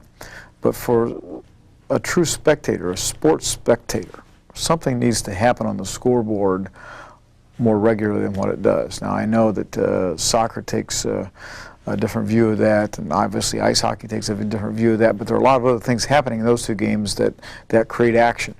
I don't mean there's not action in volleyball, but volleyball is so unpredictable because you take soccer and you take ice hockey, the two I alluded to before, they both have a clock. Volleyball doesn't have a clock, and so it's very difficult to predict the length of time that matches will take place. So sometimes fans have to come and sit for 3 hours, and sometimes they sit for 45 minutes, depending on the level of play. I would like to see us go to a rally score where we score on every serve, and you can jack it up to 30, 31, 50. I mean, I don't care. Obviously, I do care, but somewhere in the 30s, I think, is a logical number. And maybe we play 2 out of 3 instead of 3 out of 5. 3 out of 5 allows too much momentum to take place between games. Volleyball is unique in the fact that you work like the devil to win a game, and then both teams start at 0 again. That seems unfair to me for some reason. And you can do that up to 5 times, or actually 4 times, I guess it would be, or 5 times when you can start at 0. It allows the possibility to take a lot of momentum away from a team that's playing well. At least in basketball, you only have 1 halftime, and I like that. I think the high school, maybe basketball, should maybe even go to that rather than the 4 quarters. But there's a lot of argument both ways. Rally score, I think, has been good for the game. Coaches argue that it's not because they don't like coaching it, because it's too fast-paced, and they have trouble controlling the game. Well, shoot, the players should control the game, not the coaches anyhow. You still get 2 timeouts, you still have all your substitutions. If we just increase the rally score to a higher level, you can do all the same things. But I just think it adds a lot of excitement. People say, well, but you shouldn't be able to lose a match like Ball State did the other night on serving a ball in the net in the 5th game. Well, baloney. If you can't serve it over the net, maybe you should lose. Yeah. So, I mean, I think it's exciting. I like it. It has made less hair on my head, but I still like it. Do you like the way that we go from the traditional scoring in 4 games to the rally scoring in the 5th? I mean, does that really break up as much of the momentum, the feel for the game as it seems to? I don't know. We've had a lot of success with the rally score, so maybe I just leave it like it is. Our kids seem to rally around, excuse the pun on words, but seem to rally around that rally score game. I don't think it's good that you change the rules in the middle of the match. I mean, I agree with that. But I don't know how you get about not doing it that way unless you go to all rally score or we do away with the rally score. But I tell you what it has done, and said I don't necessarily agree with changing it, but what it has done is that after the fans have sat through a long 4-game match, it immediately gets their attention, and the fans do get involved in the match immediately because they know it's only going to be about 10, 12 minutes long, and they know there's going to be a lot of things happen in that short period of time. This weekend should be, and I'm not sure we could have Dave Hilbert check on our sports information director check on this, but we have 3 coaches in this tournament coming up this weekend that have 200-plus wins. Yourself, the newest member of that 200 club, Ken Preston, is in there with 200-plus, and of course Coach Shondell with 600-plus. That's kind of an unusual thing. Coaches don't stay around that long, or are we just finally getting the quality coaches stay in the game longer? Well, we've all been at it probably too long. Coach Shondell certainly has been at it too long if he's got 600 wins. If I have 600 wins someday, somebody just takes me out and shoot me and bury me somewhere if I stay in this thing that long. You know, Coach Preston's been in Santa Barbara for quite a while, and of course I've been here what seems like forever, probably to a lot of people. It just means that a lot of us have had some really good kids to work with and had some opportunity to be successful.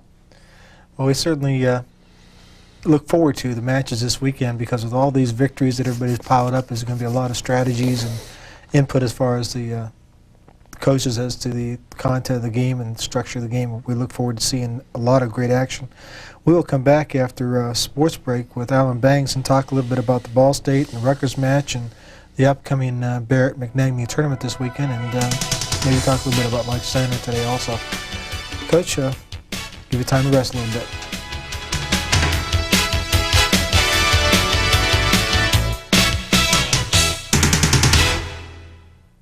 Here's an IPFW Sports Minute. I'm Alan Bangs. The IPFW men's volleyball team continues to dominate the competition in the Midwestern Intercollegiate Volleyball Association. The Mastodons have won 10 straight MIVA matches dating back to last season. Last Friday saw conference rival Ball State University fall in a 5-game marathon, 15-6, 15-11, 7-15, 9-15, and 15-8 in Muncie. The Mastodons also gained a measure of revenge against Rutgers University Newark on Saturday with an 11-15, 15-9, 15-7, 15-2 win at Carroll High School here in Fort Wayne. Rutgers Newark defeated IPFW earlier this season. Saturday's victory was a milestone for Coach Arnie Ball. It was his 200th career victory. He is one of only 7 coaches to reach that mark. Here's a look at how the MIVA standings are shaping up. IPFW still has conference matches left with Ohio State and Ball State. They'll see the Buckeyes in Columbus next Wednesday. Ball State will be in Fort Wayne on April the 11th. Don't forget, coming up this weekend is the Barrett and McNagny Spring Fling. The Mastodons host Ball State, UC Irvine, and UC Santa Barbara. Friday night's action gets underway at the Multipurpose Building at 6 p.m. with Ball State taking on Irvine. At 8:30, the Mastodons play Santa Barbara. Saturday night, Ball State and IPFW simply switch opponents. Start times remain 6 and 8:30, and Channel 6 will carry both matches, both IPFW matches. IPFW has other teams underway this spring. The men's tennis team has jumped to a 3-0 record. Last week, they won 5 out of 9 matches to defeat Bellarmine University. Bellarmine hadn't suffered a conference defeat since 1989.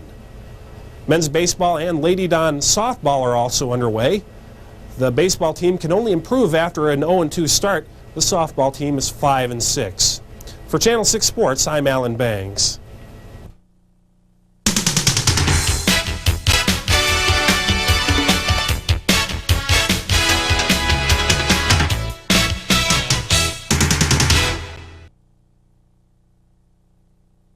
Segment is beginning with Volleyball 101.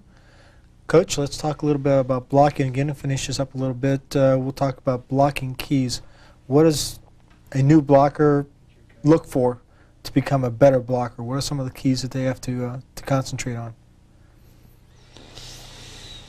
Well, initially, blockers have to be able to, good blockers have to be able to recognize the patterns, offensive patterns on the other side of the floor, so that they immediately are able to recognize whom their responsibility is going to be for. And especially in the new offensive systems that have been developed, the last 3 or 4 years, players are running all over the place and hiding and coming back, and what they call peekaboo, and swing offenses, just all kinds of different opportunities. So blockers need to be able to recognize who they're going to block. And they need to be able to recognize if the setter's in the back row, and therefore when the ball's passed tight, they don't jump to try and block the setter because the setter can't attack the ball. And that's something that happens all the time. That happens with my kids. I get so upset with them when that happens. Second of all, players then need to be able to recognize what are the options of the setter. How good is the setter? Can the setter set quick attack? Can the setter set outside? Can the setter back set? Can the setter set combinations? What are the options of the setter? The physical capabilities of the setter. And then the blocker needs to recognize the passer's abilities. And after the ball has been passed, what are the options that the setter has available? Because that is maybe as critical as anything. Because once you recognize that the setter, for instance, can't back the set because the ball's been passed so poorly, then you can release and put yourself in a good position to be a good blocker, or be in a position to block. I don't know how good a blocker you'll be. So all those things are key even before we get to jumping to block the ball. As a blocker, you must have good timing skills. Blocking is the most difficult skill there is. I think we talked about that last week.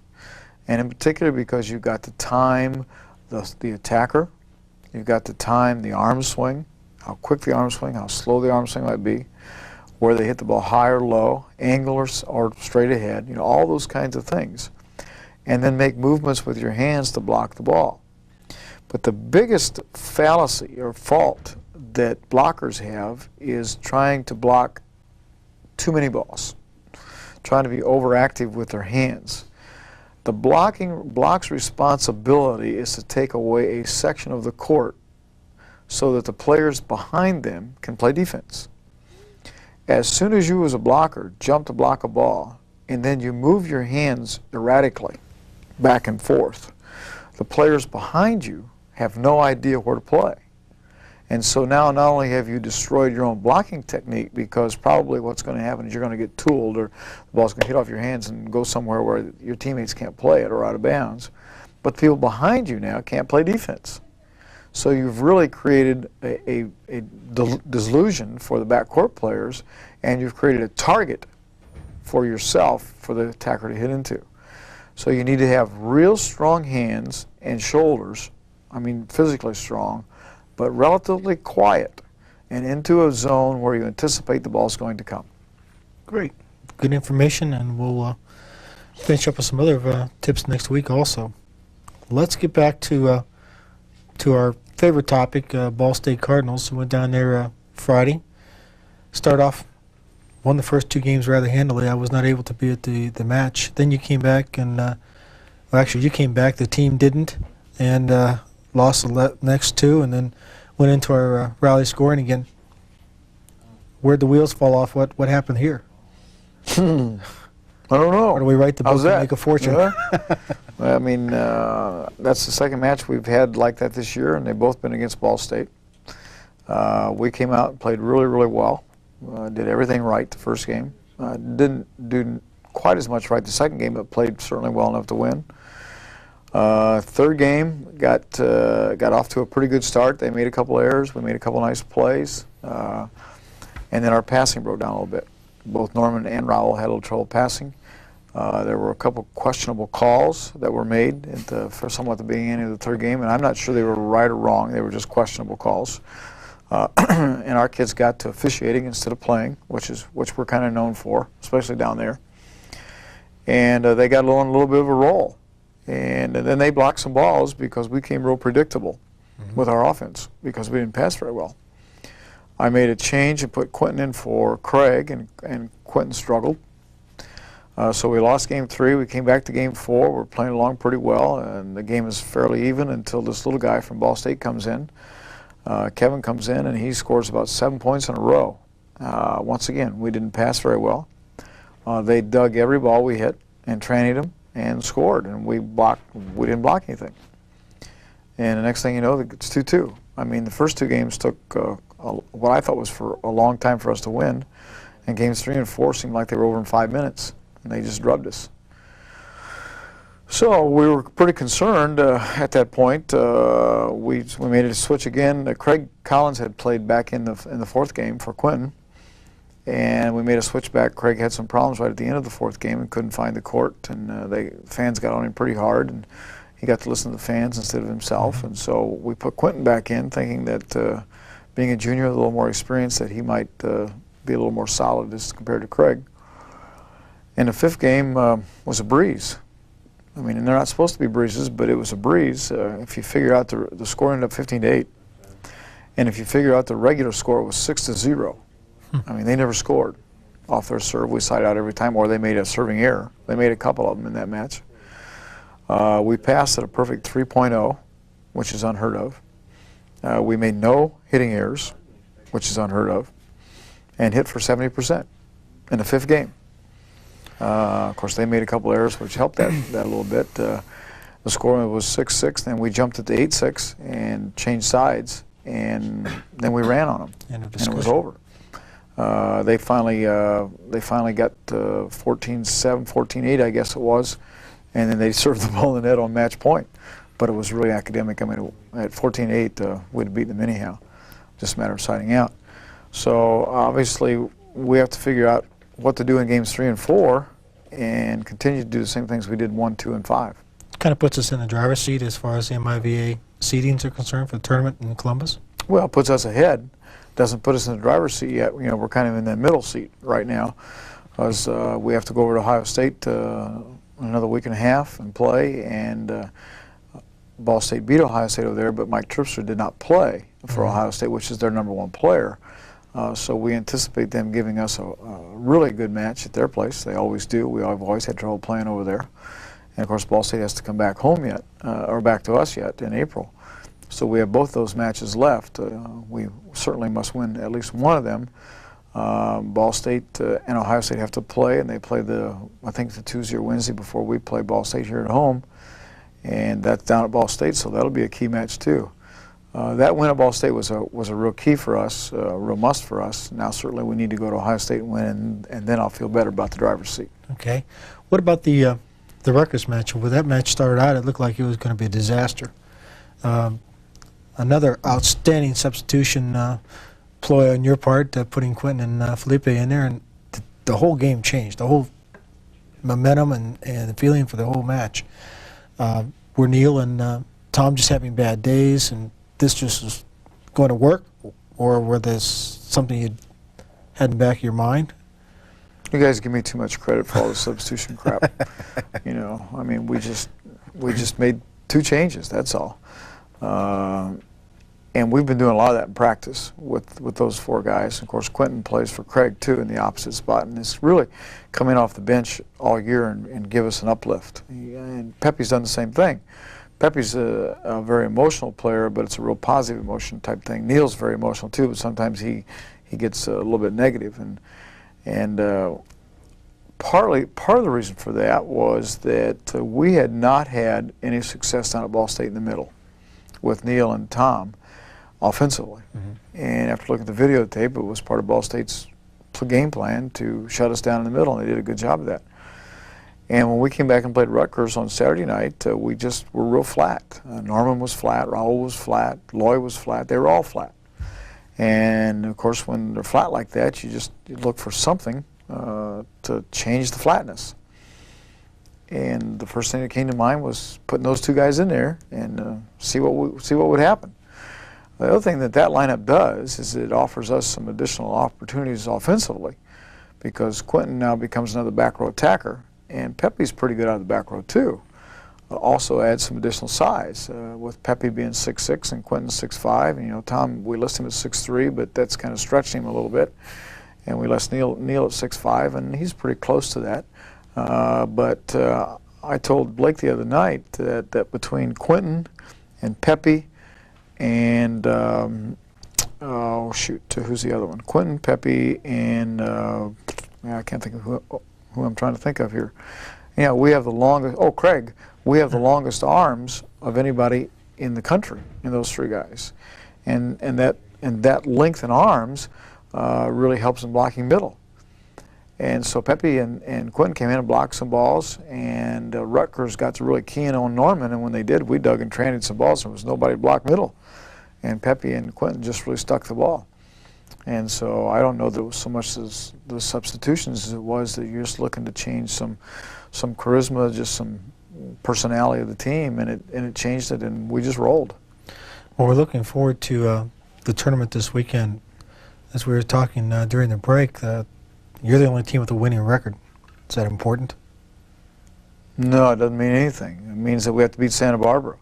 It means we have to be careful about Irvine, because Irvine has a nice team. You know, they play in that weave out there, and the only reason they don't have winning records is because they have to play Pepperdine and USC and, you know, Stanford, all those guys over and over again.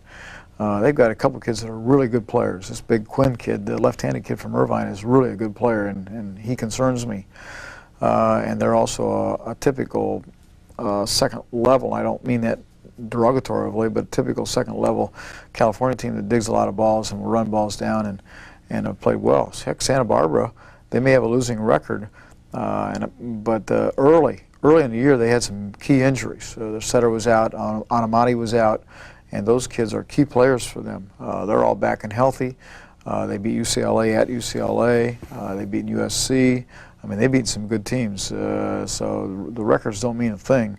We have to come in ready to play this weekend. Well, that's what we're looking forward to with our fans, for them to take a look at some outstanding West Coast teams coming in here for this Barrett McNagny tournament. We're really looking forward to seeing IPFW match up against both of them. Thanks for another great show this week, Coach, and we'll get back to your show again next week and have some more fun. Thank you, Jim. Greg, you have a great week. I'm looking forward to talking to you a little later on.